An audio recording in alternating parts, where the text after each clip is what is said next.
Hello, everyone. Welcome back to the Unfiltered and Unstoppable podcast. I am your host, Just Before Dark.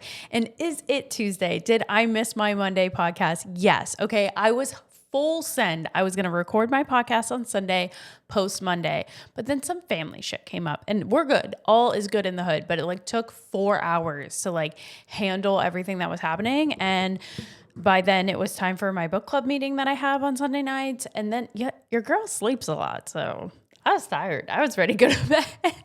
But anyway, we are here. It is Tuesday. We are a day late, but we are still doing it. So welcome back. I hope everybody had a great weekend and a great week last week and everyone's fucking killing it. I'm excited today because I did start a new book. I know that for a while we were talking about the mindset and your subconscious mind.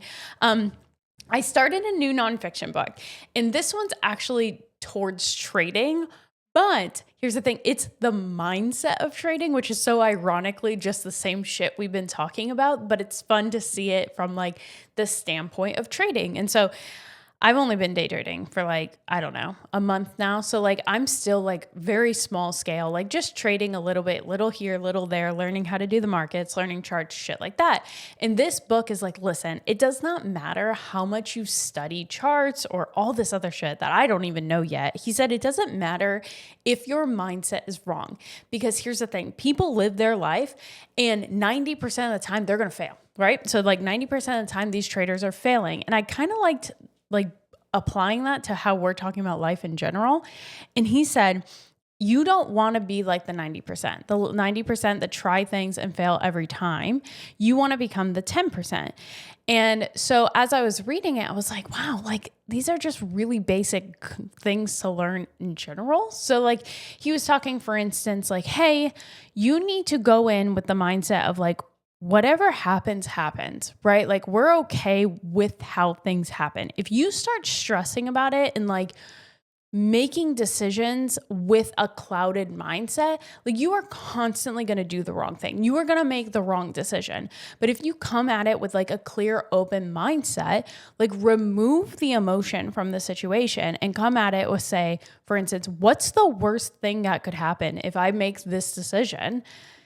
You will always do a way better job than the person that's allowing way too many external factors to play in. So, for instance, in the trading world, it's if I'm going to take a trade, if I'm going to risk something, I have to look at the risk. Hey, I'm going to risk $30 to possibly make 45. When you enter into that, once you see that you're getting down to maybe losing the $30, you have to continue to be okay with that. That's what you entered into, with the faith that it's going to come back and make your 45. And so he talks about fear, and he says that fear is such an odd driver for human nature.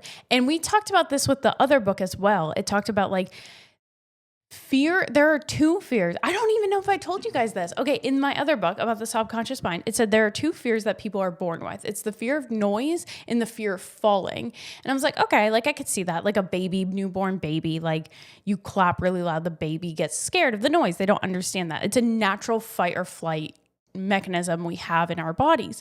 Well, every other fear that we have has actually been taught to us either from our environment or personal experience, right? Somebody loves dogs while somebody else hates dogs because they had a really bad experience. So he says to go through life and basically play this worst case scenario game where you look at fear as, okay, let's over exaggerate this fear. Okay, I see I'm quitting my job. I want to try something new.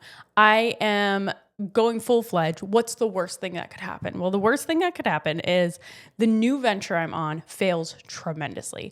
I lose hundreds of thousands of dollars. My house gets you don't repo a house. Your car gets repossessed. The bank takes your house. You have to claim bankruptcy. You are homeless. You have nothing, right? Okay, so that's the worst case scenario. That's scary. Okay, let's make that fear really play that shit out. And then you start to realize that the odds of everything going wrong, so fucking wrong, and never once something going right to lead to that worst case scenario actually becomes smaller and smaller and smaller. You realize rationally That me being an absolute homeless person isn't going to happen, because you know what would have, like, you would realize, hey, I have no money. I'm going to go get another job again. Like, I would go back to another job, even if it's, I'm going to make coffees in the morning or bartend at night. Like, you're not going to make that worst case scenario ever happen. Like, nothing would ever really get you there.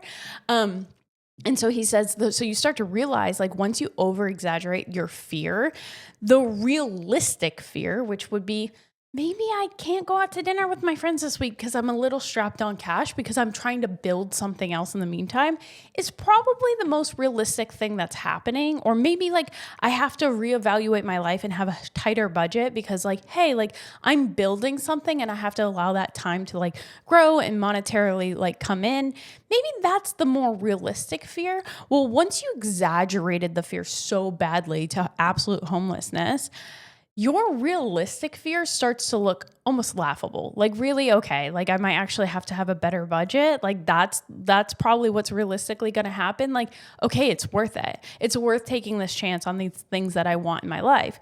And so you see a lot of people that are too fucking scared to do anything with their life. They're too scared. They'll say things like, oh, I'm too old now to try to like do this new career path. Or I don't know. I don't know if I'm quite ready to be able to take this leap to try something I've always wanted to do. But they'll sit there and tell you like they dream it. They want it. Like that's their dream in life. And it's like, then do it. Then do it. And they're like, oh no, I can't. I don't know if I can. I make the most money in my family. I don't know, blah, blah, blah. And it's like, hold up. You just said, that's my dream in life. Like, let's just slow it down. That's my dream in life. You have one life. And you're saying that's your dream and you're not going to do it? Why not? Why? Why would you not? And it's like, okay, monetary. And trust me, all the excuses are valid. I'm a mom. I have kids. I have a mortgage. I have all these things. All this. Okay. How bad do you want it? Like, do it a little on the side. Take an extra class on the side. Do something at night when you have a little bit of extra time. You could watch that extra TV show at the end of the night, 45 minutes, or you spend that time like studying. Get your degree in something, or maybe a license. Like, yo, I want to be in real estate. Get that license. Go ahead, get it.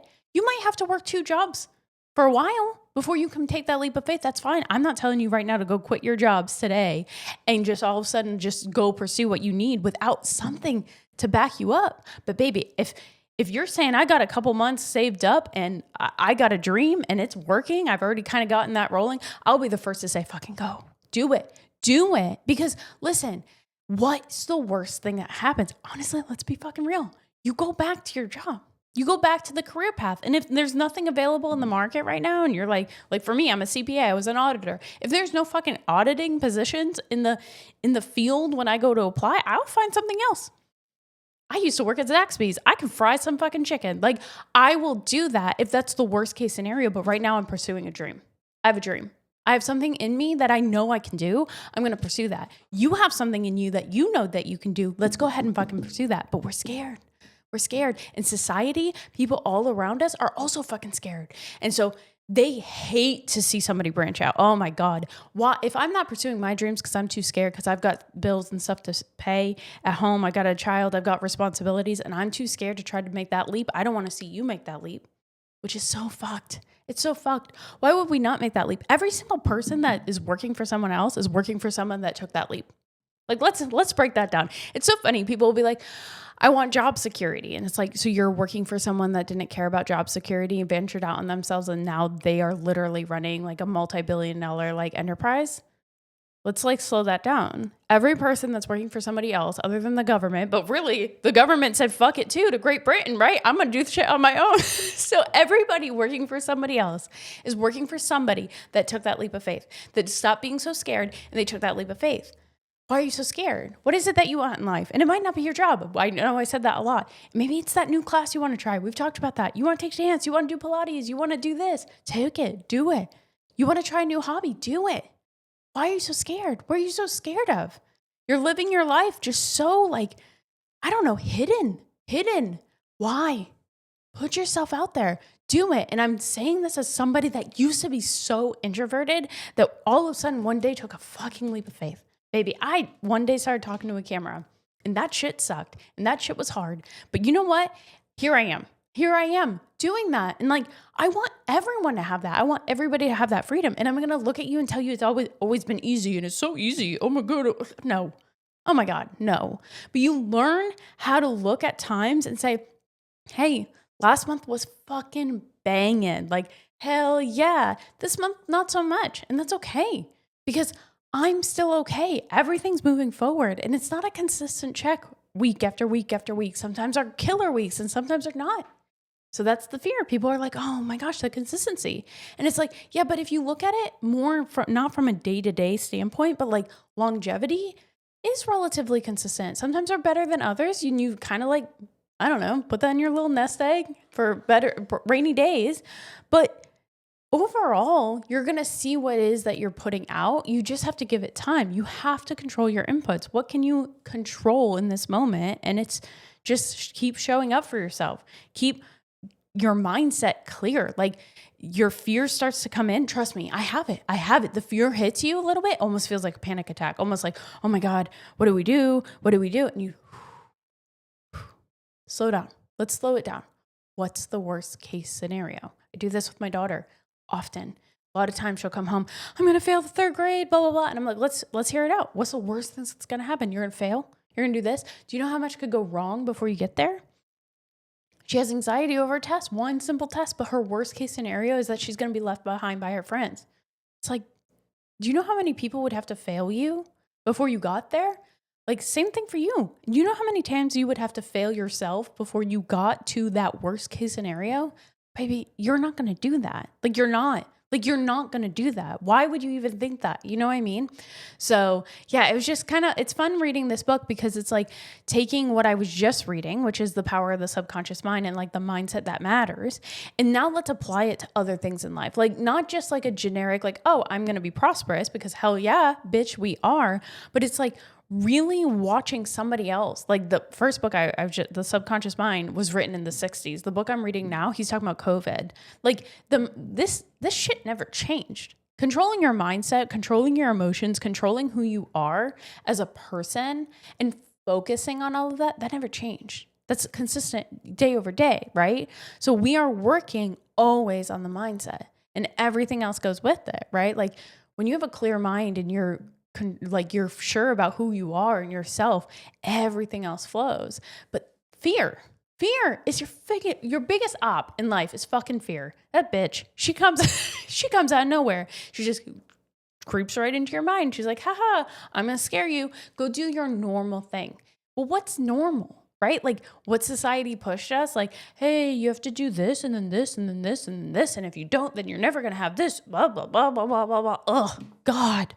It's so exhausting. And the people that do the quote unquote norm, talk to them. Tell me how happy they are. Because most of the time they're fucking cynical in their old age because they didn't do anything with their life. They did the norm. They're not happy. Those dreams they had, they let them go and thinking that life was going to reward them. And I stayed at this place and I worked here for 50 years and now I have a pension. Well, my pension's fucking gone. And now I'm cynical because it was president. So it's, oh God. You see? It's cynical. It's sad. You have one life. Stop being so scared to live it. One life. Stop being so scared to live it. You know? And so anyway, I was pumped. I was fired up. I was like, I'm ready to tell them. And then, life happened. But anyway, I hope that everyone's having a great ass time and a great week. And I hope you guys are planning for a good week. Anyone still on the 75 hard track? Anybody that's still doing this as like a fitness challenge, checking in. If you're not and you want to check out some earlier videos. We're entering into our last 31 days or so. I think that we're done at the end of May or the beginning of June. We are not that far off. We are definitely way past the halfway point. We're crushing this shit. And anybody that did 75 soft, 75 medium, or you're like, hey, I fucked up quite a bit, but I'm back at it. Hell yeah. So if you were part of it, fell off, come back, guys. We're so close to the end. I'm having a great time. I had my friend Michelle, she texted me, she said, I think I have an ab. I am so fucking proud of her. We're having a good time. So I hope you guys have a best week and I will see you all next time.